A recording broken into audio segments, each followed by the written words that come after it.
حضرات محترم، آئیے میں آپ کو بتاؤں کہ نام محمد صلی اللہ تعالیٰ علیہ وسلم کی کتنی برکتیں ہیں۔ پیارے آقا کریم صلی اللہ علیہ وسلم کا نام لینے سے لوگوں کی بخششیں ہو جایا کرتی ہیں۔ اگر کوئی محبت سے حضور اقدس صلی اللہ علیہ وسلم کا نام لے تو اس کا بیڑا پار ہو جایا کرتا ہے۔ سیدنا موسیٰ کلیم اللہ علی نبینا علیہ الصلوۃ والسلام کا زمانہ ہے۔ آپ کا امتی بہت گنہگار، اللہ تبارک و تعالیٰ نے اسے لمبی عمر عطا فرمائی، تقریباً اس نے 200 سال کی عمر پائی، لیکن اس کا کیا حال تھا کہ وہ گناہوں میں ملوث ہوتا رہا،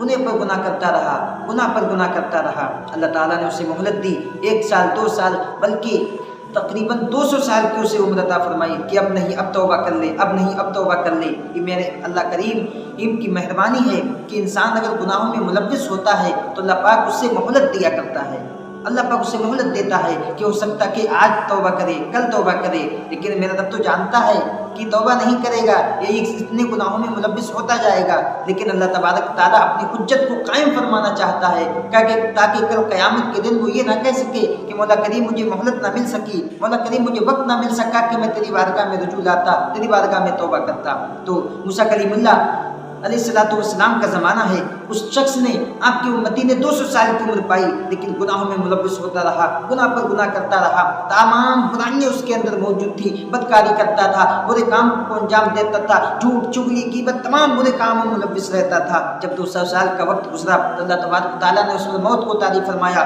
اس کی موت واقع ہو گئی۔ اللہ اکبر کبیرہ۔ حضرت موسیٰ علیہ السلام کا زمانہ ہے، علماء کرام اکٹھے ہوئے، اس بستی کے تمام بڑے بڑے علماء، بڑے بڑے صلحاء اکٹھے ہوئے، اس کے بارے میں مشورہ کرتے ہیں۔ کوئی کہتا ہے کہ یہ شخص اس قابل نہیں کہ اسے مسلمانوں کے قبرستان میں دفنایا جائے، کوئی کہتا ہے کہ اسے بستی سے نکال کر باہر گودوں میں پھینک دیا جائے، باہر کوڑا کباڑ میں پھینک دیا جائے، یہ اس لائق نہیں کہ اس کی نماز جنازہ پڑھی جائے، نہ اس لائق ہے اس کی تجہیز و تکفین کا انتظام کیا جائے۔ لیکن اللہ اکبر، پھر اس کے ساتھ کیا کیا جاتا ہے؟ اس بستی کے لوگوں نے اس کی لاش کو اٹھا کر، اس کے جسم کو اٹھا کر باہر گودوں کی طرف پھینک دیتے ہیں، باہر جنگل کی طرف پھینک دیتے ہیں۔ اس کے بعد ندا آتی ہے، اللہ تبارک و تعالیٰ کا حکم آتا ہے، اے میرے موسیٰ، اے میرے کلیم، جاؤ اس شخص کے پاس جاؤ، اس کے جسم کو اٹھاؤ اور اسے غسل دو، اس کے کفن دو، اس کے بعد اس کی نماز جنازہ کی تیاری کرو۔ نماز جنازہ کی تیاری کرنے کے بعد تمام لوگوں میں اعلان کر دو، لوگوں میں اس بات کا اعلان کر دو کہ آج ایک شخص کی نماز جنازہ ہونے جا رہی ہے، اور ایسے شخص کی نماز جنازہ ہونے جا رہی ہے کہ جو بھی شخص اس کی نماز جنازہ میں شریک ہوگا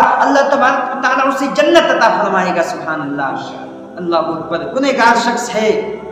گناہوں میں مبتلا، 200 سالہ زندگی میں کچھ بھی نیک کام نہ کیے، کچھ بھی اچھے انجام نہ کیے، کچھ بھی اچھے کام نہ کیے، لیکن اللہ اوپر اس کا انتقال ہونے کے بعد رب تبارک و تعالیٰ کیا بخششیں فرما رہا ہے، کیا عنایتیں فرما رہا ہے کہ اگر جو اس کی نماز جنازہ پڑھ لے گا وہ شخص جنت میں جائے گا، اگر جو نماز جنازہ پڑھ لے گا تو ڈائریکٹ اس کے لیے جنت اس کے ٹھکانہ ہے۔ اللہ اکبر کبیرہ۔ اس کے بعد اللہ کے کریم حضرت موسیٰ علیہ السلام نے ایسا ہی کیا، اس کی تجہیز و تکفین کا انتظام کیا۔ اس کے بعد اور لوگوں میں ندا دی، لوگوں میں اعلان کر دیا کہ آج ایک شخص کی نماز جنازہ ہونے جانے والی ہے، ہونے والی ہے، جو شخص بھی اس میں شرکت کرے گا، جو بھی اس کی نماز جنازہ پڑھے گا تو اللہ تبارک و تعالیٰ اس کے لیے جنت نصیب عطا فرمائے گا۔ اللہ اکبر۔ اس کے بعد اللہ کے کلیم حضرت موسیٰ علی نبینا علیہ الصلوۃ والسلام نے اس کی نماز جنازہ پڑھائی۔ لوگ بڑے حیرت میں ہیں، بڑے رشک میں ہیں کہ یار آج تو ہم نماز جنازہ ایسے شخص کی پڑھیں گے کہ ہماری نماز جنازہ پڑھتے ہی ہماری بخشش ہو جائے گی، ہمیں تو جنت مل جائے گی۔ نماز جنازہ ہو جاتی ہے، ایک ازدحام کبیر ہے، تمام ایک بڑے مجمع میں اس کی لاش کو رکھا گیا، بڑے مجمع میں اس کے جنازے کو رکھا گیا۔ اس کی نماز جنازہ پڑھنے کے لیے دور دور سے آ رہے ہیں، بڑے بڑے لوگ آ رہے ہیں، بڑے بڑے علماء آ رہے ہیں، بڑے بڑے صلحاء آ رہے ہیں، یعنی طرح طرح کے لوگ آ رہے ہیں کہ ہماری بھی بخشش ہو جائے، ہماری بھی بخشش ہو جائے، کہ ہم بھی اللہ کے حکم سے، ہم بھی اللہ تبارک و تعالیٰ کی عطیات سے، اس کی کرم نوازشات سے جنت کے مستحق ہو جائیں، ہم بھی جنتی ہو جائیں۔ اللہ تبارک و تعالیٰ ہمیں بھی جنت عطا فرمائے۔ لیکن اس کے بعد جب نماز جنازہ ہو جاتی ہے، سیدنا موسیٰ کلیم اللہ نے نماز جنازہ پڑھائی، اب لوگ رشک سے اس کے جنازے کی طرف دوڑتے ہیں کہ دیکھیں تو صحیح کون وہ نورانی چہرے والا ہے، کون وہ روشن پیشانی والا ہے، کون وہ اتنا مبارک شخص ہے، کون اتنا نیک وقت انسان ہے جس کی نماز جنازہ پڑھنے سے بھی اللہ جنت عطا فرما رہا ہے، کون اللہ کا وہ قریبی بندہ ہے۔ اللہ اکبر کبیرہ۔ اس کے بعد جب اس کے جنازے کے قریب گئے، کفن کو ہٹایا گیا، اس کا جب چہرہ دیکھا تو لوگ حیرت میں پڑ گئے، حیران و شستر رہ گئے کہ یار یہ تو وہی انسان ہے جس نے 200 سالہ گناہ کیے، 200 سالہ اپنی زندگی میں کچھ بھی نیک کام نہ کیے، جس نے تمام برائیاں جس کے اندر موجود تھی، جس نے تمام طرح کے گناہوں کا ارتکاب کیا، لیکن اللہ اوپر آج تو اس کے بارے میں موسیٰ کلیم اللہ ندا دے رہی ہے کہ جو اس کی نماز جنازہ پڑھے گا وہ جنتی ہے۔ تمام لوگ حضرت سیدنا موسیٰ کلیم اللہ کی بارگاہ میں آتے ہیں، عرض کرتے ہیں اے موسیٰ کلیم اللہ اپنے رب کی بارگاہ میں عرض گزار ہو کہ معاملہ میرے سمجھ نہیں آ رہا ہے کہ یہ کیا معاملہ ہے، یہ تو گنہگار تھا، یہ تو بدکار تھا، یہ تو اس قابل بھی نہ تھا کہ اس کی نماز جنازہ پڑھی جائے، بلکہ علماء کرام نے اس کی میت کو، علماء کرام نے اس کے جنازے کو، اس کی لاش کو اٹھا کر باہر پھینکوا دیا تھا۔ موسیٰ کلیم اللہ رب العزت کی بارگاہ میں عرض گزار ہوتے ہیں مولا کریم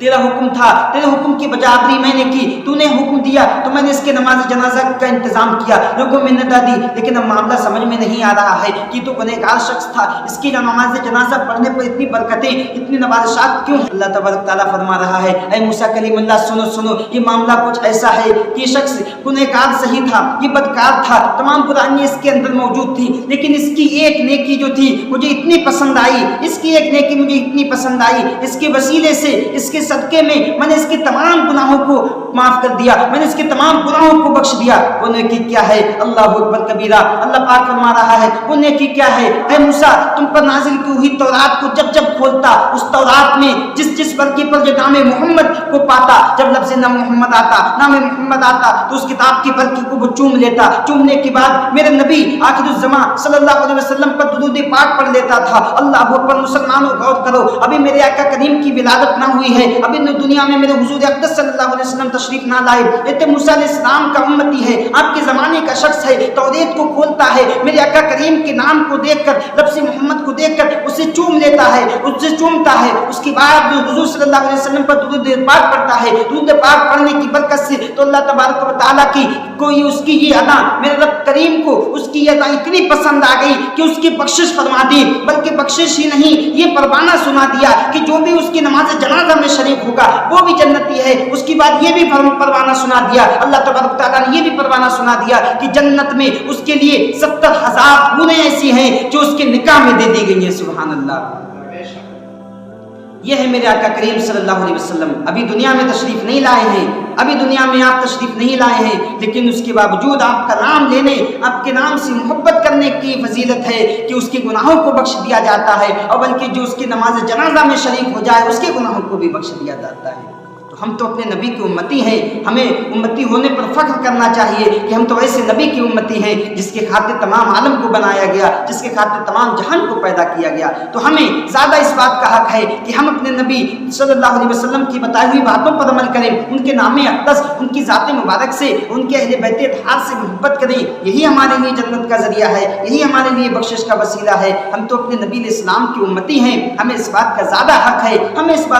حق ہے، کہ ہم اپنے نبی کریم صلی اللہ علیہ وسلم کی زیادہ سے زیادہ اتباع کریں اور حضور اقدس صلی اللہ علیہ وسلم سے محبت کریں، کیونکہ ہمارا ایمان تبھی کامل ہے جب ہم اپنی زندگی کو، اپنے شب و روز کو حضور اقدس صلی اللہ علیہ وسلم کی زندگی کے ساتھ، حضور اقدس صلی اللہ علیہ وسلم کی اطاعت میں، آپ کی محبت میں گزاریں۔ جو حضور اقدس صلی اللہ علیہ وسلم سے محبت نہ کرے، آپ سے الفت نہ رکھے، وہ تو مومن کامل ہی نہیں ہو سکتا۔ میرے آقا کریم فرماتے ہیں لا یؤمن احدکم حتی اکون احب الیہ من والدہ وولدہ والناس اجمعین، کہ لوگوں سنو، تم میں سے کوئی بھی شخص اس وقت تک مومن کامل نہیں ہو سکتا، اس وقت اس کا ایمان کامل نہیں ہو سکتا جب تک وہ مجھ سے، اپنے والد، اپنے اولاد، اپنے والدین، بلکہ تمام لوگوں سے زیادہ جب تک مجھ سے محبت نہ کر لے۔ تو پتہ چلا انسان کا ایمان اسی وقت کامل ہے جب تمام جہان سے، تمام لوگوں سے زیادہ اپنے نبی اکرم صلی اللہ علیہ وسلم سے محبت کر لے،